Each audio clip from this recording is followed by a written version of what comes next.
Bonceng sebagian, bonceng sebagian.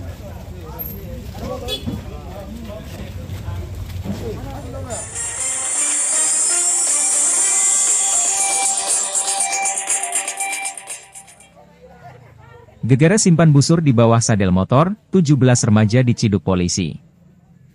Kami wartakan, tim gabungan Polrestabes Makassar, dan tim Opsnal Tamalate, dalam antisipasi adanya keributan, menggelar patroli secara mobile.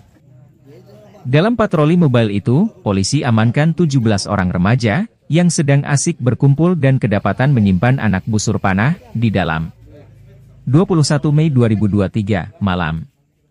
Kapolsek Tamalate, AKP Aris dalam keterangannya mengatakan, patroli ini dilakukan dengan sasaran remaja sedang nongkrong, yang bisa memicu timbulnya keributan, jelasnya.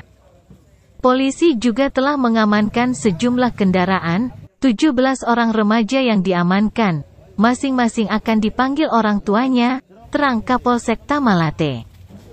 Berikut keterangan langsung Kapolsek Tamalate. Dan yang diamankan tadi di Montoduri ada berapa orang?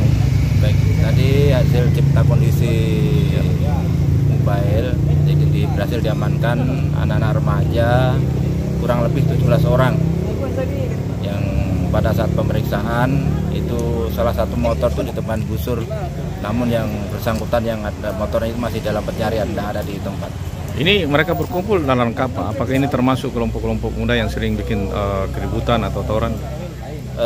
Kalau masalah masih didalami, ya, karena memang tadi beredar di HP yang kita sita, kita lihat profilnya itu, mereka memang janjian untuk makan bersama, bakar ikan, itu. Cuman namun demikian kan itu makan potensi, jadi kami tertibkan saja. Memang dari situ sering terjadi keributan atau tawuran? Kalau di tempat yang bersangkutan tidak, cuman di tetangga Montoduri 8 kemarin kan tempat ada ribut yang sudah dimediasi, makanya jangan sampai berkembang. Kita lakukan cipta kondisi untuk menanggulangi ataupun mencegah terjadi itu. Langkah selanjutnya seperti apa? Ya, tetap nanti kita mappingkan, kita lakukan pembinaan. Artinya paling tidak jam-jam malam, jam begadangnya nanti kami panggil orang tuanya untuk dididik dan biar tidak membuat permasalahan. Demikian kami wartakan, Bang Rudi Gemulia, dari Makassar, melaporkan.